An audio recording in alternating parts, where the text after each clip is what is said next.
اعوذ باللہ من الشیطان الرجیم بسم اللہ الرحمن الرحیم۔ ہم نے آج جی پڑھنی تو 112 آیت سے شروع کرنا ہے، لیکن میں آپ کے کل کے جو ریفرنسز تھے وہ میں آپ کو بتا دوں۔ اگر بخاری کے اندر سے جو وہ کم کے اوپر تانے دیتے تھے یا زیادہ کے اوپر تہمت چڑھتے تھے اس کی کہ یہ دکھاوا کر رہے ہیں، وہ والی جو حدیث ہے وہ ہے 4668، اور جو کفن کے لیے کرتا مانگنے اور دینے والی حدیث ہے اس کا نمبر ہے 5796۔ ٹھیک ہے، تو اب میں آگے چلتی ہوں اس پہ اپنے ریگولر وہ جو ہے ہمارا اس کے اوپر چلتے ہیں۔ 112 آیت نمبر ہم شروع کریں سورہ توبہ کی۔ التائبون العابدون الحامدون السائحون الراکعون الساجدون الآمرون بالمعروف والناہون عن المنکر والحافظون لحدود اللہ وبشر المؤمنین۔ ٹھیک ہے جی، یہ پوری کی پوری میں نے اس لیے پڑھ لی ہے کہ یہ ساری وہ ہے ایک ہی۔ التائبون جو توبہ کرنے والے ہیں اور جو اللہ تعالیٰ کی غلامی کرنے والے ہیں، عابدون اللہ کی غلامی کرنے والے ہیں، حامدون جو اس کی تعریف اور اس کا شکر ادا کرتے رہتے ہیں، سائحون جو روزہ رکھنے والے ہیں، راکعون جو اللہ کے سامنے جھکے رہتے ہیں، رکوع کرتے رہتے ہیں، ساجدون جو سجدے کرتے رہتے ہیں، آمرون بالمعروف جو معروف کا حکم بھی دیتے رہتے ہیں، والناہون عن المنکر اور منکر سے منع بھی کرتے رہتے ہیں۔ ٹھیک ہے، یہ سب اور حافظون لحدود اللہ اور اللہ کی حدود کی حفاظت کرنے والے ہوتے ہیں، یہ ہوتے ہیں یعنی یہ مومنین کی وبشر المومنین، تو ایسے پھر مومنین کو اللہ تعالیٰ کی طرف سے بشارت دے دو۔ ٹھیک ہے، ما کان للنبی والذین آمنوا ان یستغفروا للمشرکین۔ اب ایک بڑا ہی واضح اور کلیئر حکم ہے کس کے لیے؟ للنبی نبی کریم صلی اللہ علیہ وسلم کے لیے، والذین آمنوا اور ما کان للنبی والذین آمنوا شایع نہیں ہے ان کے لیے، یہ ہے نہیں ہے کہ وہ یہ کریں۔ کس کے لیے؟ نبی کریم صلی اللہ علیہ وسلم کے لیے اور ایمان لانے والوں کے لیے، یہ ان کو شایع نہیں ہے کہ وہ ان مشرکین کے لیے استغفار کریں چاہے وہ ان کے قریبی ہی ہوں، ولو کانوا اولی قربی، چاہے من بعد ما تبین لہم انہم اصحاب الجحیم، جب ان کو یہ کلیئر ہو گیا ہو کہ یہ اصحاب جحیم ہی ہیں۔ اور ظاہر سی بات ہے جو کفر پہ مرے گا، جو شرک پہ مرے گا، اس کو تو ڈکلیئر کر دیا نا اللہ سبحانہ وتعالیٰ نے کہ وہ اصحاب جحیم ہیں۔ تو اللہ تعالیٰ کہہ رہا ہے کہ یہ ہے نہیں ہے، ما کانا للنبی، یعنی کہ ما کانا جب ہوتا ہے نا اس طرح، اس کا مطلب ہوتا ہے this is not for such and such people, اب نبی کریم صلی اللہ علیہ وسلم کے لیے بھی اور جو لوگ ایمان لائے۔ اب ہوتا ہے کیا، دیکھیں نبی کریم صلی اللہ علیہ وسلم، ابو طالب نے ڈے ون سے نبی کریم صلی اللہ علیہ وسلم کی جتنی مدد کی ہے کسی اور نے تو نہیں کی نا، ابو لہب نے تو نہیں کی، اس نے تو وہ بھی چچا تھا، وہ بھی چچا تھے، لیکن ابو لہب نے سارا وقت ان کے ساتھ دشمنی کا رویہ رکھا، ابو طالب نے سارا وقت ان کے ساتھ دوستی کا اور انہیں پروٹیکشن دینے کا رویہ رکھا، ایسا ہی ہے نا۔ تو اب بندہ کہتا ہے کہ بھئی وہ ان کے لیے استغفار نہ مانگی، کیا مطلب کہ اللہ تعالیٰ کیا کہہ رہا ہے یہ کہ نہیں مانگنا۔ جب اللہ تعالیٰ نے کہہ دیا ہے کہ جب انہیں پتہ چل گیا کہ جو کفر پہ مرے گا یا شرک پہ مرے گا وہ جہنم میں ہی جائے گا، جہنم میں ہی جائے گا، تو اس کے لیے پھر آپ نے استغفار نہیں مانگنی۔ اب یہ جب حکم آیا تو ظاہر سی بات ہے قرآن حکیم میں پیچھے ابراہیم علیہ السلام کا ذکر ہے، اور نبی کریم صلی اللہ علیہ وسلم کو بہت اچھی طرح پتہ ہے کہ ابراہیم علیہ السلام نے اپنے باپ کے لیے استغفار مانگا تھا کہ جو وہ تھا کافر تھا، تو اس کے لیے انہوں نے مانگا تھا۔ تو اب مطلب بندہ نبی کریم صلی اللہ علیہ وسلم یا وہ جو ہیں مومن لوگ مسلمان جن کے بھائی ہیں، جن کے بیٹے ہیں، جن کے باپ ہیں جو بھی کافر مر گئے ہیں، تو اب کیا وہ کریں؟ جیسے ابو جہل کا بیٹا تھا تو وہ ابو جہل کا بیٹا وہ تو دیر سے ہی ہوا تھا، لیکن پھر جب ہو گیا تھا تو بڑا پکا مسلمان تھا، ٹھیک ہے. تو اب وہ اپنے باپوں کے لیے استغفار مانگے، اپنے بھائیوں کے لیے مانگے؟ نہیں، اللہ سبحانہ تعالیٰ نے کہہ دیا کہ ہرگز نہیں ہے ان کے لیے، نہیں ہے ان کے لیے، نبی کریم صلی اللہ علیہ وسلم کے لیے بھی اور مومنوں کے لیے بھی، کہ وہ استغفار مانگیں. بڑی مشکل بات ہے، بڑی مشکل بات ہے. اور ان کو یہ خیال آ سکتا تھا کہ ابراہیم علیہ السلام نے مانگی تھی، تو اب اللہ ساتھ ہی ابراہیم علیہ السلام کے بارے میں کلیئر کر رہے ہیں. وما کان استغفار ابراہیم لابیہ الا عن موعدۃ وعدہا ایاہ. جو ابراہیم کا استغفار تھا نا اپنے باپ کے لیے، وہ اس لیے تھا کہ ایک انہوں نے وعدہ کیا ہوا تھا ان کے ساتھ. جب وہ جانے لگے، جب باپ نے کہا تھا چل نکل جا یہاں سے ورنہ میں تجھے پتھر مار مار کے ہلاک کر دوں گا، تو انہوں نے کہا تھا ٹھیک ہے میں چلا جاتا ہوں، لیکن میں آپ کے لیے اللہ سے استغفار مانگوں گا. یہ انہوں نے ان سے کہا تھا. تو مومن کا تو کہا ہوا وعدہ ہی ہوتا ہے نا. تو وہ کہہ رہے ہیں، اللہ کہہ رہے ہیں کہ وہ صرف اس ایک وعدے کی وجہ سے تھا جو انہوں نے اپنے باپ سے کیا تھا. فلما تبین لہ انہ عدو للہ تبرأ منہ. تو پھر جب ان کے اوپر یہ واضح ہو گئی تھی بات کہ وہ اللہ تعالیٰ کا دشمن ہے، تو پھر انہوں نے ان سے یعنی کہ تبرہ، وہی برا جو اس صورت کا بھی ایک دوسرا نام ہے، انہوں نے ان سے اپنی برات ظاہر کر لی. بری الذمہ ہونا تو آپ لوگوں کو اردو میں پتہ ہے نا، بری الذمہ ہونا، ٹھیک ہے. اپنے آپ کو کسی چیز سے، کسی ذمہ داری سے اپنے آپ کو کہنا کہ میری اب یہ ذمہ داری نہیں ہے. یہ تو سمجھ میں آ رہی ہے نا. تو ذمہ داری سے بری الذمہ ہو جانا. ان ابراہیم لأواہ حلیم. یقین کر لو ابراہیم جو تھے وہ بہت ہی اواہ جو ہوتا ہے وہ بار بار کسی ایک یعنی چیز کو، اواہ کا میں ایگزیکٹ مطلب دیکھ کے پھر آپ کو بتا دوں گی کہ وہ اواہ تھے اور وہ حلیم تھے. حلیم کا تو پتہ ہے نا آپ کو کہ جو اتنا زیادہ صبر کرتا ہے کہ یعنی کہ باپ نے مطلب کتنی زیادہ ان کے ساتھ برا بہیو کیا، اور قوم نے کتنا برا بہیو کیا، اور بادشاہ صاحب نے تو انہیں پکڑ کے کہا کہ انہیں آگ میں ہی ڈال دو، لیکن وہ انہوں نے ان کے آگے کوئی ایسی وہ نہیں کی، اور صبر کر کے اور وہاں سے وہ چلے گئے، اس بستی کو چھوڑ کے چلے گئے تھے. وما کان اللہ لیضل قوما بعد اذ ہداہم حتی یبین لہم ما یتقون. اور اللہ تعالیٰ کا مطلب کیا ہے، طریقہ کیا ہے، اللہ تعالیٰ کی سنت کہتے ہیں اسے، یعنی اللہ تعالیٰ کا طریقہ کیا ہے، وہ یہ ہے وما کان اللہ لیضل قوما. اللہ تعالیٰ نہیں کرتا کسی قوم کو بھی گمراہ بعد اذ ہداہم، جب اس نے ان کو ہدایت دے دی ہوتی ہے تو پھر وہ انہیں گمراہ نہیں کرتا. حتی یبین لہم ما یتقون، یہاں تک کہ ان کو کلیئر کر کے بتا دیا جاتا ہے کہ کس کس چیز سے انہوں نے بچنا ہے. یتقون بقا، یہ جو لفظ ہے اس کا یتقون کا، اس کا مطلب میں گاڈ کانشیس کرتی ہوں نا، بچتا ہے پھر بندہ، جب جو گاڈ کانشیس ہوتا ہے وہ پھر بچتا ہے نا ان ساری چیزوں سے. تو انہیں جب تک یہ بتا نہ دیا جائے کہ کس کس چیز سے انہوں نے کلیئر نہ انہیں کر دیا جائے، واضح نہ کر دیا جائے کہ کس کس چیز سے انہوں نے اپنے آپ کو بچانا ہے، تب تک اللہ تعالیٰ کسی قوم کو ہدایت دینے کے بعد وہ نہیں کرتا، گمراہ نہیں کرتا. ٹھیک ہے. ان اللہ لہ ملک السماوات والارض.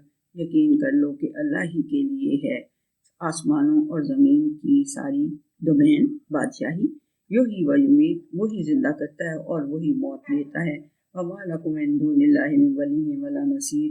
اور تمہارے لیے اللہ کے علاوہ نہ کوئی دوست ہے ایسا جس پہ تم بھروسہ کر سکو، جو تمہارے کام آ سکے، فرینڈ ان نیڈ ہو، یا وہ فرینڈ جو جس کے ساتھ کہ تم اپنے سیکرٹ شیئر کرو. اس کے اللہ کے علاوہ کوئی ایسا ولی یا کوئی ایسا مددگار نہیں ہے. یہ بیچ میں اللہ سبحانہ تعالیٰ نے ایک حکم دے دیا. ٹھیک ہے. اب دوبارہ سورہ توبہ کے اینڈ کی طرف اپنی سورہ توبہ کہہ رہی ہوں، غزوہ تبوک کے اینڈ کی طرف اللہ سبحانہ تعالیٰ آ رہا ہے. آپ نے پیچھے آپ نے سن لیا تھا نا کہ جب وہ پھر واپس آئے تھے، جب یا تذرونا سے آیت شروع ہوئی تھی کہ جب تم واپس جاؤ گے تو وہ تمہارے سامنے عذر لے کے آئیں گے، کوئی عذر لے کے آئے گا، کوئی عذر لے کے آئے گا۔ اس میں سے 3 انہوں نے اللہ سبحانہ و تعالیٰ نے بتایا کہ ایک تو وہ ہوں گے کہ جنہوں نے یعنی کہ جنہوں نے جو سیدھے ہی شیطان ہے، یعنی کہ جو منافق ہیں یا وہ ہیں جن کا تو کوئی عذر کا مطلب ہی نہیں، جن کے عذر تمہیں قبول کرنے کی ضرورت نہیں، انہیں تم نے کہنا ہے کہ جاؤ ٹھیک ہے بس جاؤ اپنے راستے پہ جہاں جا رہے ہو۔ دوسرے قسم کے لوگ تھے جنہوں نے اپنے اعمال کو خلط ملط کر دیا تھا، کچھ اچھا کیا ہوا تھا اور کچھ غلط کیا ہوا تھا۔ ان کو اللہ تعالیٰ نے کہا کہ ان سے کچھ رینسم یعنی منی کوئی فدیہ لے کے انہیں معاف کر دیں، ٹھیک ہے، چھوڑ دیں انہیں۔ تیسری قسم کے لوگ تھے، ایک تیسرا گروپ تھا جس کے اندر کے صرف 3 انسان شامل تھے، 3 آدمی شامل تھے۔ تو ان کے لیے کیونکہ انہوں نے ڈیلیبریٹلی اور مطلب کہ سستی کی وجہ سے اور جانتے ہوئے کہ یہ بڑی ہمیں جانا چاہیے اور وہ نہیں گئے، ان کو اللہ سبحانہ و تعالیٰ نے ٹھیک ٹھاک پینلائز کیا اور انہیں ادھر سزا ٹھیک ٹھاک نبی کریم صلی اللہ علیہ وسلم کو کہا کہ دینی ہے تم نے۔ اب وہ کیا ہے؟ لقد، اب یہاں سے شروع ہو رہی ہے وہ والا قصہ جو کہ میں نے آپ کو بتایا کہ اینڈ پھر اس کا جو غزوہ تبوک میں نبی کریم صلی اللہ علیہ وسلم کی کوئی لڑائی نہیں ہوئی، کوئی انہوں نے یعنی کہ مال غنیمت نہیں حاصل کیا۔ وہ 20 دن تک اس گرمی شدید میں اور اتنے لمبے سفر کے بعد جا کے 20 days تک وہاں بیٹھے رہے، جسٹ ٹو اپنی ڈیٹرنس دکھانے کے لیے، جیسے کہ سرحدوں پہ آج بھی وہ فوجیں اکٹھی کر لیتے ہیں کہ ہماری طرف منہ کیا تو دیکھو پھر ہم تمہارا کیا بنائیں گے، یہ تو آپ کو پتہ ہی ہے نا، اس طرح ہوتے ہیں۔ بالکل یہی بات تھی، غزوہ تبوک میں کوئی لڑائی ہوئی نہیں تھی، واپس آ گئے تھے 20 days کے بعد۔ تو پھر آ کے اللہ نے حالات بتائے کہ بھی کیا کیا انہوں نے، اعتراض کرنے وہ جو کیا ہیں عذر معذرت پیش کرنے والوں کا وہ سارا بتایا۔ اب اللہ سبحانہ وتعالیٰ ان 3 کے گروپ کا وہ بتا رہا ہے حال، اور وہ سب سے امپورٹنٹ بات ہے، ٹھیک ہے، جن کو معافی مل گئی وہ تو مل گئی، جن کو اللہ نے کہا کہ ان کو چھوڑ ہی دو وہ چھوڑ گئے۔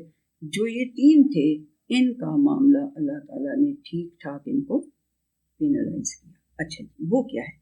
لقد تاب اللہ علی النبی والمہاجرین والانصار الذین اتبعوہ فی ساعۃ العسرۃ من بعد ما کاد یزیغ قلوب فریق منہم ثم تاب علیہم انہ بہم رؤوف رحیم، کہ اللہ تعالیٰ نے نبی کریم صلی اللہ علیہ وسلم اور مہاجرین اور انصار کی طرف جنہوں نے اس عسرت کی گھڑی میں، اس تنگی کی گھڑی میں نبی کریم صلی اللہ علیہ وسلم کا اتباع کیا تھا، ان کو اللہ سبحانہ تعالیٰ نے معاف کر دی۔ اب دیکھو جاتے جاتے اتنی دور کا سفر ہے، اتنا مشکل سفر ہے، اتنی گرمی ہے، تو ہو سکتا ہے کوئی بول بھی پڑے ہو بیچ میں جاتے جاتے کہ کدھر اتنی دور جا رہے ہیں، کچھ کر رہے ہیں، کیونکہ یہ دیکھیں من بعد ما کاد یزیغ قلوب فریق منہم، کیونکہ ان میں سے ایک فریق کا کے دل جو تھے ان میں ٹیڑھ پیدا ہو گیا تھا، ٹھیک ہے، اس کے باوجود اللہ سبحانہ وتعالیٰ نے انہیں معاف کر دیا،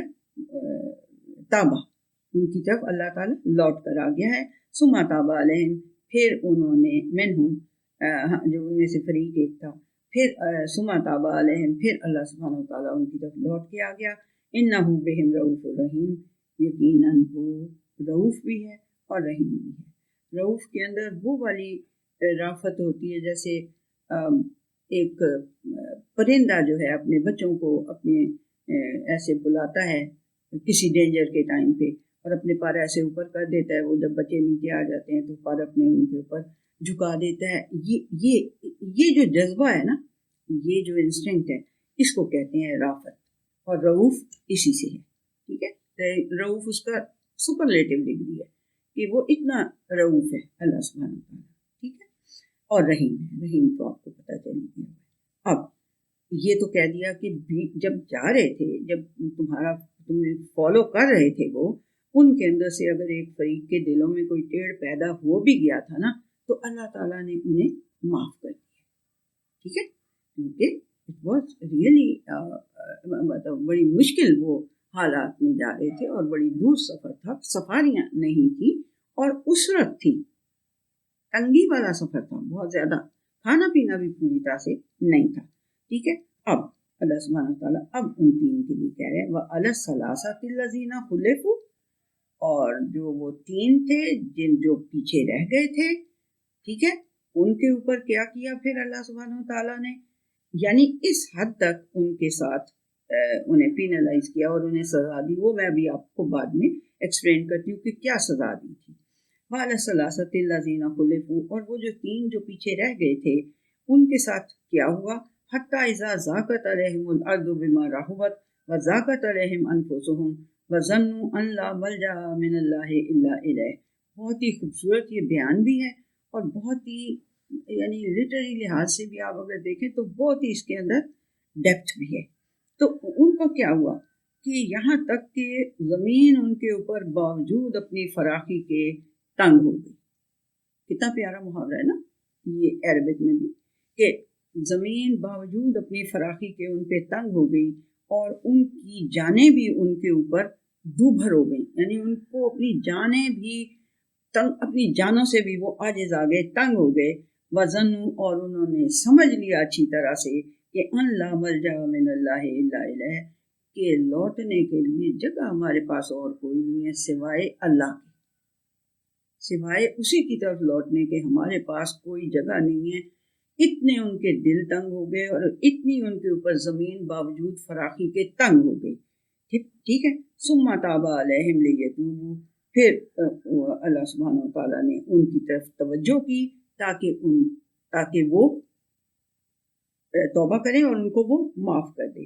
ان اللہ هو التواب الرحیم، یقیناً اللہ تعالیٰ ہی ہے جو ایسے ایسے گناہ گاروں کو بھی کی طرف بھی لوٹ کے پلٹ کے آ جاتا ہے اور ان کی برائیوں گناہوں کو معاف کر دیتا ہے، کیونکہ وہ بہت ہی رحیم ہے. اب اس کی بات جو ہے یہ سنیں کہ یہ کیا تھا. یہ اس کی ایکسپلینیشن جو ہے نا وہ ہے بخاری کی 4418 حدیث، اور یہ انٹرنیشنل نمبرز ہیں، یہ آپ کو بالکل ہی آسانی سے بخاری کے، اسی لیے میں بولتی ہوں بچوں کہ یہ انٹرنیشنل نمبرز اس کے نمبرنگ ہو چکی ہوئی ہے، اس لیے یہ آپ کو جلدی سے مل جائیں گے. ٹھیک ہے. تو 4418 ہے اس کا نمبر، اور ان کے نام بھی اس میں دیے ہوئے ہیں. وہ کون کون تھے؟ کعب بن مالک تھے، یہ ینگسٹر تھے. مرارہ بن ربی تھے، یہ ذرا، اور ہلال بن امیہ تھے، یہ تو زیادہ ہی ان کی ایج تھی، اور جو مرارہ بن ربی تھے یہ بھی ذرا ایج میں زیادہ تھے. یہ کعب بن مالک جو ہیں یہ ینگسٹر تھے. ٹھیک ہے.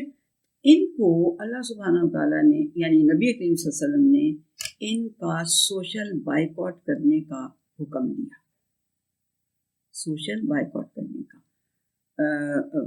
40 days کے لیے، کہ کسی نے ان سے بات نہیں کرنی، آنکھ نہیں ملانی، سب سلام کا جواب. یہ کعب بن مالک جو ہیں یہ ینگسٹر تھے نا، تو کہتے ہیں وہ دونوں تو بوڑھے تھے اور وہ اپنے گھروں میں پڑے روتے رہتے تھے، تو میں جوان تھا تو میں نکل کے لوگوں میں پھرتا بھی تھا کہ شاید کسی کو کوئی ترس آ جائے اور کوئی میرے ساتھ کوئی تعلق یعنی کہ کوئی سلام کا جواب ہی دے دے. اور میں مسجد میں بھی جاتا تھا اور کوشش کر کے نا نبی کریم صلی اللہ علیہ وسلم کے قریب ہو کے پڑھنے کی کوشش کرتا تھا، اور چوری چوری ایسی آنکھوں سے ان کو دیکھتا بھی رہتا تھا کہ میں نے سلام کیا تو یہ جواب دیا کہ نہیں، انہوں نے لپس ان کے ہلے ہیں کہ نہیں، تو وہ کہتے ہیں نہیں ہلتے تھے. کوئی مجھ سے بات نہیں کرتا تھا. اور یہ جو سچویشن ہے اس کو اللہ سبحانہ وتعالیٰ نے کہا کہ زمین باوجود فراخی کے ان پہ تنگ ہو گئی تھی، یعنی there was no one to talk to them. But ایسا سوشل بائیکاٹ کہ ان کو بالکل اپنی جانیں جو ہے نا وہ مشکل لگنے لگ گئی تھی کہ بیڑا غرق ہو جائے ہمارا، ہم مر ہی جائیں، اس سے تو بہتر ہے کہ یہ جو ہمارا حال ہو رہا ہے، اتنا سخت قسم کا سوشل بائیکاٹ ہو رہا ہے ہمارا. تو یہ 40 days کے لیے کیا. نبی اکرم صلی اللہ علیہ وسلم نے یہ کہتے ہیں کہ یہ کعب بن مالک جو ہیں یہ آتے بھی تھے، لوگوں میں پھرتے تھے، بازاروں میں ادھر ادھر بھی پھرتے تھے کہ شاید کوئی بچت کی ہو جائے امید. پھر وہ ایک ان کے کزن تھے، ان کا ایک باغ تھا، یہ پھر ایک دن اس میں چلے گئے جا کے اور اس سے کہنے لگے کوئی خدا کا واسطہ ہے تمہیں کہ مجھے میرے سے بات کر لو اور مجھے اس طرح کر دو، میں مرنے لگا ہوں، میری جان مجھے مشکل ہو رہی ہے، تو اس نے آگے سے نہیں جواب دیا سلام کا، اس نے کچھ نہیں کہا، چپ کرا رہا. پھر یہ جو ہیں بالکل ہی مایوس ہو کے واپس اپنے گھر چلے گئے روتے ہوئے. یعنی کہ اتنا ان کے ساتھ اتنا سخت قسم کا سوشل بائیکاٹ کیا تھا. کس وجہ سے کیا تھا؟ کہ صرف وہ لشکر کے ساتھ نہیں گئے تھے،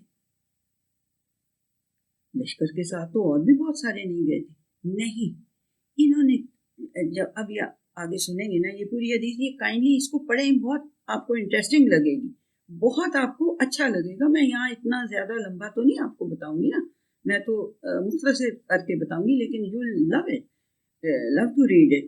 بہت مزہ آئے گا آپ کو، بہت اچھا لگے گا آپ کو، اور پوری طرح سے تصویر آپ کے سامنے آ جائے گی. اچھا، بہرحال وہ جو تھے نا کعب بن مالک، وہ کہتے ہیں کہ میں جو ہوں پھر ایک دن جو ہے میں اس طرح سے گیا باغ میں، اس میرا کزن جو مجھے بہت ہی پیارا تھا اور وہ بھی مجھے بہت پیار کرتا تھا، لیکن اس نے بھی میرے سے بات نہیں کی، تو میں بالکل ہی مایوس ہو کے واپس چلا گیا.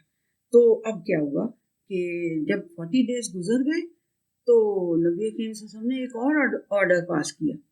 وہ کیا آرڈر پاس کیا کہ ان سے کہو کہ ان کی بیویوں سے کہو کہ you are not to go near them. ایک اور یعنی مزید بائیکاٹ آف وائفز بھی انہوں نے کر دیا، یعنی کہ کسی قسم کا ریلیشن شپ تم نے نہیں رکھنا. تو جو تھی وہ ایک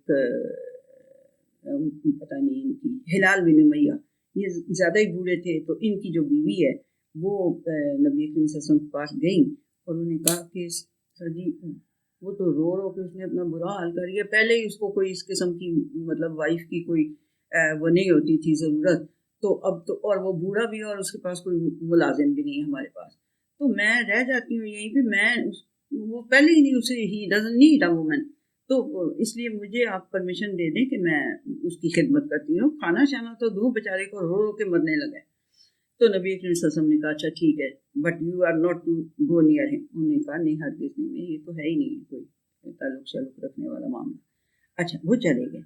تو یہ جو تھے کعب بن مالک کے دوستوں نے اور ان کے کزنز وغیرہ نے، کسی نے ان کو بھی مشورہ دیا کہ تم بھی یہ کر لو. انہوں نے کہا لے، میں ہٹا کٹا ہوں، پورا صحت مند ہوں، میں جا کے کیسے یہ والی پرمیشن مانگوں نبی کریم صلی اللہ علیہ وسلم سے؟ لو، ایسا نہیں، میں نے کرنا.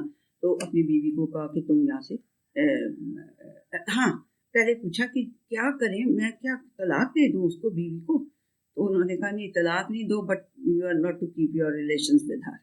تو انہوں نے کہا اچھا ٹھیک ہے. اس کو کہا بیوی کو کہ جاؤ تم اپنے پیرنٹس کے پاس چلی جاؤ اتنے دن کے لیے. اب اور بھی مطلب کہ وہ ہو گئی ٹائٹ ہو گئی سچویشن، ٹھیک ہے نا، روٹیاں بھی آپ پکا ہوتے، سالن بھی آپ پکا ہوتے، پھر کھاؤ، ہے نا. بیوی کم از کم یہ تو کر دیتی تھی، یا کپڑے دھو دیتی تھی، یا تھوڑی سکون تسلی بھی دے دیتی تھی کہ اللہ سے معافی مانگتے رہو، اللہ شاید معاف کر دے، ہے نا. اس طرح کی بات تو ایٹ لیسٹ اس قسم کی سچویشن میں ایک تو تھی نا کہ جو تھوڑا اس کو سود کر سکتی تھی، اس کو بھی نبی صلی اللہ علیہ وسلم نے منع کرا دیا. اب جو ہے حالت ان کی بہت ہی یعنی کہ پتلی ہو گئی. اوپر سے کیا ہوا کہ ایک دن یہ بازار میں جا رہے تھے کعب بن مالک، تو ایک آدمی جو ہے وہ پوچھ رہا تھا کہ کعب بن مالک کون ہے، کعب بن مالک کون ہے. لوگوں نے کہا وہ جو جا رہا ہے نا وہ ہے کعب بن مالک. وہ بندہ جو ہے وہ کعب بن مالک کے پاس آیا اور آ کے تو اس کو ایک لیٹر دیا. ناؤ لک، یہ یعنی کہ جو یہ پولیٹیکل اسائلم ہے، اس کا کانسیپٹ کوئی آج کا نہیں ہے. ذرا سنیں کہ وہ آیا ان کے پاس اور انہیں کہتا ہے کہ یہ لیٹر دیا اس نے. لیٹر کس کی طرف سے تھا؟ وہ جن کے تبوک میں جا کے وہ کیا تھا نا، وہاں پہ فوجیں لے کے گئے تھے جس سرحد کے پاس، رومی جو تھے، رومیوں کے بادشاہ کا لیٹر تھا. ذرا ملاحظہ کریں، کہاں وہ ایک مدینے کا عام آدمی اور کہاں رومی بادشاہ. اس بادشاہ نے ان کو خط لکھا ہوا تھا کہ میں نے سنا ہے کہ تمہارے ساتھ بہت ہی برا سلوک ہو رہا ہے، مطلب پولیٹیکلی تمہیں وہ کیا جا رہا ہے، ٹارگٹ کیا جا رہا ہے، اور تمہارے ساتھ بہت برا سلوک ہو رہا ہے. یہاں تم آ جاؤ، ہم تمہیں پولیٹیکل اسائلم بھی دیں گے، تو ہم تمہیں فلاں بھی دیں گے، ہم تمہیں یہ بھی دیں گے، وہ بھی دیں گے. اس کو اس خط میں یہ لکھا ہوا تھا. انہوں نے سوچا بیڑا غرق، یہ تو اس سے بھی بڑی آزمائش آ گئی ہے. یعنی سوچیں کہ کون سا زمانہ ہے، اس زمانے میں بھی یہ پولیٹیکل اسائلم دینے کا طریقہ ان کا تھا رومیوں کا، یہ اتنے اہیڈ تھے، ٹھیک ہے، کہ ہم یہ پولیٹیکل اسائلم اسے دیں اور اسے بلائیں اور اسے یعنی یہ کریں۔ تو انہوں نے کہتے ہیں میں نے جا کر اس کو تندور میں پھینک دیا، یعنی آگ میں ڈال دیا اس خط کو، کہ یہ تو اس سے بھی بڑی آزمائش میرے پہ آ گئی ہے، کہ مطلب آنسر کرتا ہے نا یا تو بندہ لیٹر کو، انہوں نے کوئی آنسر نہیں، انہوں نے اس کو آگ میں جھونک دیا کہ یہ اس کا یہ ہونا چاہیے، میں اس کے اوپر سوچوں گا بھی نہیں، ٹھیک ہے۔ اب کیا ہوا کہ جب 50واں دن تھا نا، تو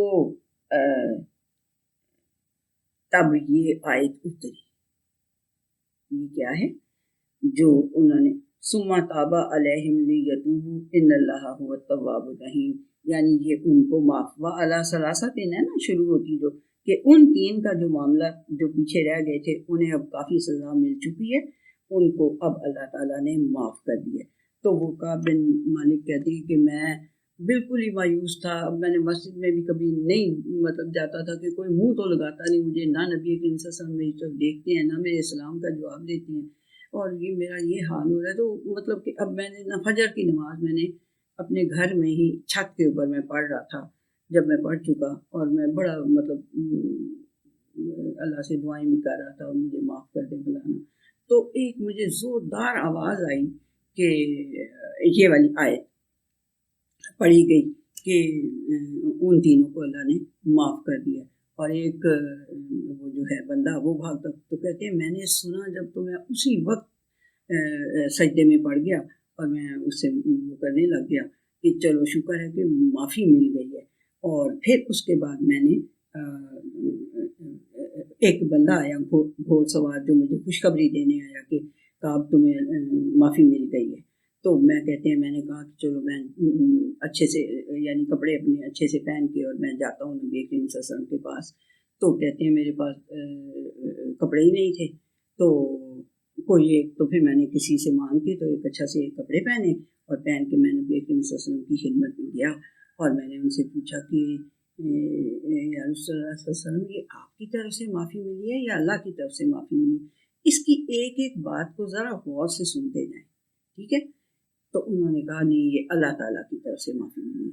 تو انہیں اب نبی کریم صلی اللہ علیہ وسلم جب آگے اب تینوں نے اپنا اپنا بتانا تھا نا کہ میں کیوں نہیں گیا تھا، تو اب جب یہ نبی کریم صلی اللہ علیہ وسلم کے سامنے آئے تو کہنے لگے کہ اور کوئی بھی ہوتا نا تو میں اتنا چرب زبان ہوں، میں اتنا یعنی کہ میری زبان اتنی چلتی ہے اور مجھے بڑی بڑی چیزیں گھڑنی آتی ہیں، تو میں اور کسی کے سامنے بھی بیٹھا ہوتا تو میں اس کی ناراضگی کی وجہ سے جو مرضی جھوٹ بول لیتا، لیکن سر میں آپ کے سامنے جھوٹ نہیں بول سکتا، کیونکہ آپ کو تو پتہ چل ہی جائے گا کہ میں نے جھوٹ بولا ہے، اور اس جھوٹ کی وجہ سے پھر مجھے پتہ نہیں کتنے بڑے عذاب ملیں گے، اب یہ میں جتنا بھگت چکا ہوں پیٹ سے نہ ہوئی، تو اس لیے میں آپ کے ساتھ جھوٹ نہیں بولوں گا۔ انہوں نے کیا ہوا کیا تھا تجھے؟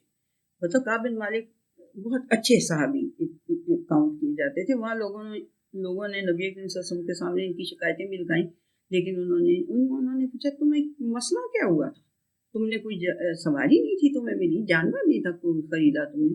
کہتے ہیں جی وہ تو خرید لیا تھا سر جی، بس میں کچھ کہہ نہیں سکتا ہوں، میں بتا نہیں سکتا، میرا کوئی عذر نہیں ہے، میں صبح نکلتا تھا تو اپنے کام شام کر کے تو میں کہتا تھا آج چلا جاؤں گا، شام ہوتی تھی تو پھر میں نہیں جاتا تھا سستی پر، پھر دوسرے دن پھر اسی طرح ہوتا گیا، اور میں یہی سوچتا تھا نہیں آج میں چلا جاؤں گا، جا کے لشکر سے مل جاؤں گا، لیکن میں نہیں آیا، بس میرے پاس کوئی عذر نہیں ہے، میرا کوئی یعنی کہ جینوئن ریزن نہیں ہے میرے پاس، میں نے یہی کیا۔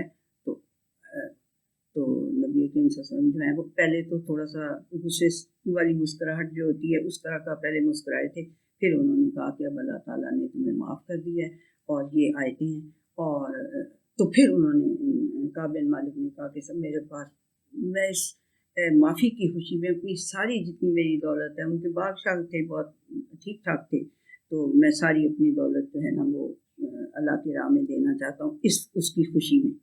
ذرا سنتے جائیں، سارے پوائنٹس کو نوٹ بھی کرتے جائیں کہ تو نبی کریم صلی اللہ علیہ وسلم نے کہا کہ نہیں ساری نہ دو، تھوڑی رکھ لو اپنے لیے، پھر انہوں نے کہا چلو میں کچھ حصہ خیبر کا والا پتہ نہیں کون سا، اور بہرحال انہوں نے کہا کہ میں رکھوں۔ جب آپ یہ حدیث پڑھیں گے نا آپ کو اور بھی پوائنٹس بہت اچھے ملیں گے، ٹھیک ہے. کائنڈلی اس کو پڑھنا ضرور. ٹھیک ہے.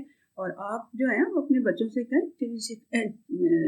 اسلام 360 میں سے آپ کو وہ نکال دیں گے, یا یہ بکس ہیں, یہ دیکھیں, یہ انگلش میں ہے بخاری, اردو میں بھی ہے بخاری, لیکن اردو کی میرا خیال ہے international numbering I don't know, میں تو یہی یوز کرتی ہوں, اس لیے مجھے اسی کا پتہ ہے. تو اس کی تو انٹرنیشنل نمبرنگ ہوئی ہوئی ہے, آپ کو فوراً مل جائے گی اس میں سے. دیکھیں ہم کتنے ایک ایک سوٹ کے اوپر کتنے پیسے خرچ کرتے ہیں. ٹھیک ہے نا, تو یہ بھی تو خرید لیں نا, تو اس میں دیکھیں کہ کیا ہے. بہرحال بچے تو بالکل ہی فٹافٹ ٹک ٹک کر کے جلدی سے نکال لیں گے اور پڑھ لیں گے. پڑھنا ضرور پڑھنا بچیوں, آپ بھی بچوں اور اپنی آنٹیز کو, بڑوں کو, جن کو نہیں یوز کرنا آتا انہیں بھی نکال کے دکھا دینا. ٹھیک ہے. اور اگر انگریزی میں ہو, جس کو انگریزی نہیں آتی کوئی قیامت نہیں ہے, اس کو اردو میں بتاؤ کہ یہ کہہ رہے ہیں, یہ ہے اس کا مطلب, ہے نا. ٹھیک ہے.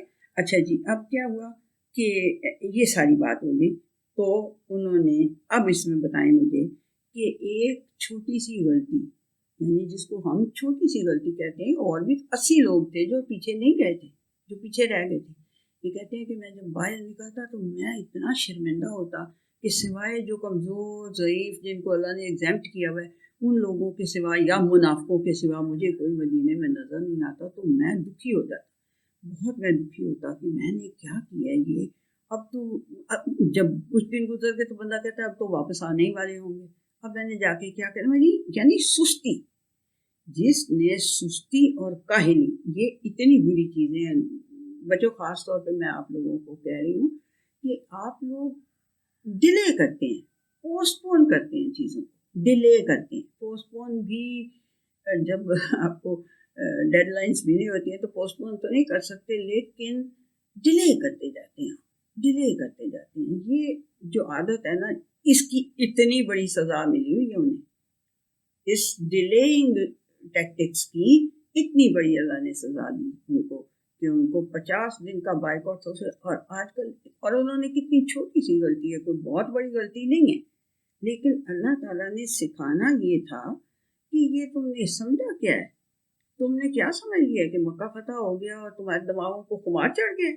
اب تم پیچھے آپ نے پڑھا تھا نا کہ جب تم انہیں کہتے ہو کہ نکلو تو وہ زمین کے ساتھ ہی چپ کے چلے جاتے ہیں, اٹھنے کی ہمت نہیں کرتے.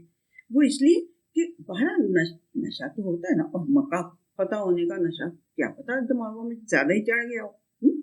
تو لیکن اس کی اتنی بڑی سزا ہے اس کاہلی اور اس ڈیلینگ ٹیکٹکس یوز کرنے کی. یہ اتنی بڑی سزا اللہ سبحانہ تعالیٰ نے نبی کریم صلی اللہ علیہ وسلم سے دلوائی, اور اسے اپروو کیا ہوا. تو تبھی تو نبی کریم صلی اللہ علیہ وسلم لے سکتے تھے, اپنے پاس سے تو وہ کچھ بھی نہیں کرتے تھے. ٹھیک ہے, اکارڈنگ ٹو وہی, یا جو ان کو ویسے ادر دین وہی جو ان کو آ جاتا تھا, الکا ہو جاتی تھی بات, تو اس کے مطابق تو انہوں نے یہ یعنی کہ اس کی سزا اس لیے دی کہ یہ ڈیلینگ ٹیکٹکس تم نے یوز کیے تو کیے کیوں. اب ذرا اپنے ہمارے پاس دیکھیں کہ جتنے بھی لوگ غلط کار ہوتے ہیں, وہ سب سے پہلا جو ان کا ٹیکٹک ہوتا ہے وہ ڈیلینگ ہوتا ہے, کہ اس کیس کو جو ہے نا ڈیلے کرتے جاؤ تاکہ یہ بھول جائے. ٹھیک ہے, یہ سب سے پہلا ہے. اور اللہ سبحانہ وتعالیٰ نے اس ٹیکٹک کو یوز کرنے والے کے لیے کتنی بڑا سوشل, ہم کرتے ہیں سوشل بائیکاٹ کا, ایسے لوگوں کا نہیں کرتے. یہ اتنی یعنی کہ بڑی بات ہے کہ اس کی اللہ نے اتنی بڑی سزا دی ہے, لیکن ہم لوگ اس طرح کا سوشل بائیکاٹ چوروں کا نہیں کرتے.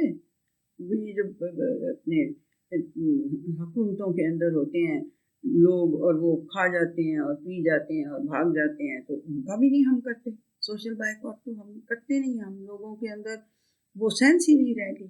تو یہ اللہ سبحانہ وتعالیٰ نے غزوہ تبوک کا جو رزلٹ تھا کہ تم نے کہیں اگر نشہ چڑھا لیا ہے نا, فتح مکہ کا دماغ میں تمہارے خمار آ گیا ہے, تو بات یہ نہیں ہے, بات یہ ہے کہ بغیر کسی مال غنیمت کے, اس میں کوئی مال غنیمت حاصل نہیں ہوتا, بغیر کسی مال غنیمت کے بھی تمہیں اتنی دور دراز جانا پڑے جس میں تمہیں کوئی گین نظر نہ آ رہا ہو, even then you have to obey Allah سبحانہ وتعالیٰ اینڈ رسول اللہ صلی اللہ علیہ وسلم. اس وقت تو رسول اللہ صلی اللہ علیہ وسلم تھے نا, تو یعنی یہ نہیں ہے کہ ضروری ہے کہ کچھ تمہیں گینز ملے تو تم جاؤ کسی چیز کے لیے، نہیں، آپ نے اتباع کرنا ہے، یعنی الذین تبعوہ فی ساعۃ العسرۃ، ٹھیک ہے، یہ 117 کی آیت کے اندر ہے نا لفظ کہ انہوں نے ان کا اتباع کیا نبی کریم صلی اللہ علیہ وسلم کا. تو یہ بات ہے کہ یہ سکھایا ہے اللہ سبحانہ وتعالیٰ. ورنہ دیکھو اللہ کا کوئی حکم، نبی کریم صلی اللہ علیہ وسلم کا کوئی مارکا بغیر رزلٹ اورینٹڈ مطلب نہیں ہوگا آپ کے خیال میں؟ نہیں، رزلٹ اورینٹڈ تھا. اس میں سبق یہ تھے غزوہ تبوک میں کہ چاہے تمہیں کسی گین کی کوئی امید نہ ہو، چاہے تمہیں لڑنا نہ بھی پڑے، ٹھیک ہے، تبھی تو گینز ملتے تھے نا کہ جب وہ، اور تمہیں کوئی اس سے یعنی کہ کسی کوئی کانکر آپ کو، یعنی یہ نہ فتح کا کوئی کانسیپٹ اس کے اندر نہ ہو موجود، ایون دین اگر اللہ تعالیٰ اور رسول اللہ صلی اللہ علیہ وسلم کہہ رہے ہیں تو تمہیں ان کا اتباع کرنا ہے. You have to follow the orders of Rasul Allah صلی اللہ علیہ وسلم.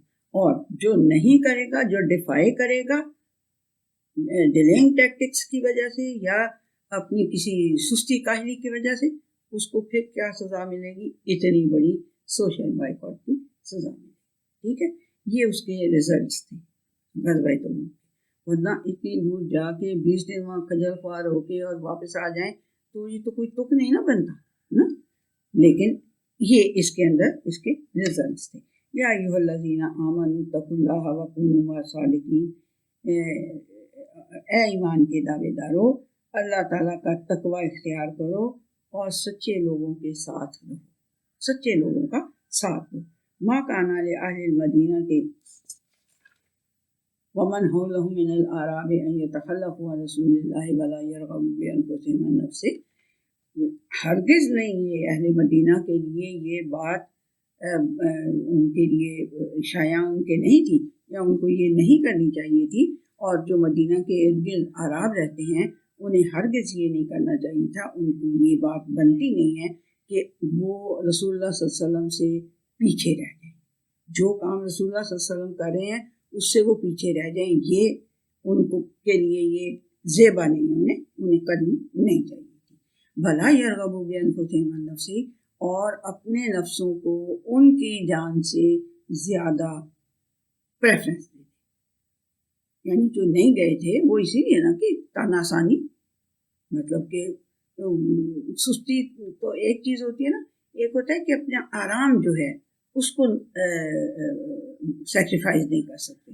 جی یہاں آرام سے بیٹھے ہیں، کھا رہے ہیں، پی رہے ہیں، اٹھ رہے ہیں، اپنے کام کر رہے ہیں، جو بھی ہے، بیویاں بھی ساتھ ہیں اور سوسائٹی بھی ٹھیک ٹھاک ہے، تو کیا ضرورت ہے ہم اتنا لمبا سفر کریں؟ یہ چیز جو انہوں نے اپنی جانوں کو نبی کریم صلی اللہ علیہ وسلم کی جان کے اوپر ترجیح دی ہے نا، یہ نہیں ہو سکتا، یہ نہیں کرنا چاہیے تھا، انہیں زیبا نہیں تھا. ذالک بانہم لا یصیبہم ظمأ ولا نصب ولا مخمصۃ فی سبیل اللہ. یہ اس لیے ہے کہ نہ تو انہیں کوئی پیاس تنگ کرے، نہ انہیں کوئی مشقت نصب اٹھانی پڑے، اور نہ انہیں بھوک کی، اللہ تعالیٰ کے راستے میں کوئی بھوک کی تکلیف انہیں اٹھانی پڑے. ٹھیک ہے، ولا یطؤون موطئا یغیظ الکفار. اور وہ یہ مومنوں کے لیے یہ بات ہے کہ جو کسی جگہ کو کراس کرتے ہیں، یعنی جس کے اوپر ان کے گھوڑے چلتے ہیں، جو کہ کفار کو غصہ دلاتی ہے. کسی ایسی جگہ وہ جاتے ہیں، کوئی ایسی مہم ہوتی ہے جو کفار کو غصہ دلاتی ہے. ولا ینالون من عدو نیلا، اور ولا ینالون من عدو نیلا الا کتب لهم به عمل صالح. اچھا، اور کوئی بھی کامیابی جو انہیں اپنے دشمن سے ملتی ہے. ٹھیک ہے، اب یہ جو جن کو بھوک پیاس یہ ساری چیزیں اللہ کے راستے میں ستاتی ہیں، یا مطلب پریشانی ان کو ہوتی ہے ان سب چیزوں کی، اور یا وہ کسی ایسی جگہ پہ اپنے گھوڑے دوڑاتے ہیں، اپنی مہم کے لیے جاتے ہیں جہاں پہ کفار کو غصہ چڑھتا ہے، اور نہ ہی وہ، اور پھر ایک اور چیز کہ جس میں وہ اس کے اپنے دشمن کے اوپر کامیابی حاصل کرتے ہیں. ان ساری چیزوں کے بدلے میں الا کتب لهم به عمل صالح، اللہ سبحانہ وتعالیٰ ان کے لیے ایک صالح عمل لکھ دیتا ہے. کس چیز سے؟ تکلیف اٹھانے سے، پیاس کی شدت برداشت کرنے سے، بھوک برداشت کرنے سے، مشکلات برداشت کرنے سے، اللہ تعالیٰ کے راستے میں یا کوئی ایسی مہم پہ جانے سے کہ جس سے کہ کفار کو غصہ چڑھ رہا ہے اور وہ ظاہر ہے کہ پھر ریٹیلیٹ کرنے کا سوچیں گے، تو بندے کو ہوتا ہی ہے نا کہ بھئی ہم ایسی مہم پہ کیوں جائیں جس سے کہ وہ ناراض ہوں اور ہمارے دشمن مزید بن جائیں. اور یا پھر اللہ سبحانہ وتعالیٰ کہتا ہے کہ کوئی کامیابی اگر حاصل ہو جاتی ہے تو اللہ سبحانہ وتعالیٰ ان سارے کاموں کے لیے کیا کرتا ہے؟ اعمال صالح لکھ دیتا ہے ان کے لیے جنہوں نے یہ سب کچھ کیا تھا. ان اللہ لا یضیع اجر المحسنین، اتنے اچھے کام کرنے والوں کا اجر اللہ سبحانہ وتعالیٰ ضائع نہیں کرتا. اب یہ جو گئے تھے واپس آئے ہیں تو یہ منافق ٹائپ کے جو لوگ ہوں گے وہ نہیں کہیں گے کیا کھٹ کے لے آئے ہو، کی کھٹ کے لے آئے ہو، کچھ بھی نہیں دیکھا، اتنی مصیبتیں اٹھائی ہیں تم لوگوں نے، یہ اور زیادہ ہمارے دشمن بن جائیں گے، یہ جو کفار ہیں یا مشرک ہیں یا ایون یہ جو رومن ہیں یہ اور ہمارے دشمن بن جائیں گے. تو کیا کمایا تم نے اتنی دور جا کے، اتنی بھوکیں برداشت کی ہیں، اتنا وہ پیاسیں برداشت کی ہیں، اتنی مشکلات اٹھائی ہیں، تو کیا کھٹا ہے تم نے، کیا تمہیں حاصل ہوا ہے؟ What have you earned? سمجھ میں آئی؟ What have you earned? تو اللہ سبحانہ وتعالیٰ کہہ رہا ہے ان اللہ لا یضیع اجر المحسنین، اتنے اچھے کام کرنے والوں کا اجر اللہ سبحانہ وتعالیٰ ضائع نہیں کرتا، کیونکہ وہ ان کے لیے ہر اس کام کے بدلے، ہر ان ساری مشکلات کے بدلے، گھوڑے دوڑانے کے، مصیبتیں اٹھانے کی، پیاس کی شدت، اس کی سارا، ان سب کے بدلے اللہ سبحانہ وتعالیٰ ان کے لیے عمل صالح لکھ دیتا ہے کہ یہ ان کے بڑے اچھے کام ہیں. اور اللہ ان اللہ لا یضیع اجر المحسنین، اور یقین کر لو کہ اللہ تعالیٰ اچھے کام کرنے والوں کی اجر ضائع نہیں کرتا. بھلا اب یعنی اس کا تو اور اللہ بتا رہا ہے، یہ جو زبانیں چلائیں گے نا منافق وغیرہ کی، کیا کھٹ کے لائے ہو، کیا کر کے آئے ہو، واٹ ہیو یو ارنڈ، اس کا جواب اللہ نے دیا ہے. ٹھیک ہے، ان کو تسلی دینے کے لیے کہ تمہارے لیے عمل صالح لکھے گئے ہیں، تمہارا اجر کوئی ضائع نہیں ہوگا. یہ جو تم اتنی دور گئے ہو اور یہ ساری مہم ہوئی ہے، اس کا تمہارے لیے اجر عظیم لکھ دیا گیا ہے. یہ عمل صالح لکھ دیے گئے ہیں تمہارے، اور اجر عظیم ہے تمہیں اس کا، اور اللہ اجر ضائع نہیں کرتے. ولا ينفقون نفقة صغيرة ولا كبيرة ولا يقطعون واديا إلا كتب لهم ليجزيهم الله أحسن ما كانوا يعملون. اب یہ ساری جو جب وہ واپس آئے ہیں تو یہ جو زبان درازیاں کریں گے نا منافق، یہ اللہ سبحانہ وتعالیٰ ان کا جواب دے رہا ہے. ایک تو وہ اوپر بھی ہے اس آیت 120 میں. اب یہ دوسری بات جو اللہ سبحانہ وتعالیٰ ولا ينفقون نفقة صغیرۃ ولا کبیرۃ، جو بھی کوئی خرچ تم کرتے ہو نا، چھوٹا ہو یا بڑا، یا تم کسی وادی کو کراس کرتے ہو، کسی بھی وادی کو کراس کرتے ہو، تو اللہ سبحانہ وتعالیٰ جو ہے وہ تمہارے لیے ان میں سے جو تم نے بہترین کام کیا ہوتا ہے اس کے مطابق کی جزا لکھ دیتا ہے.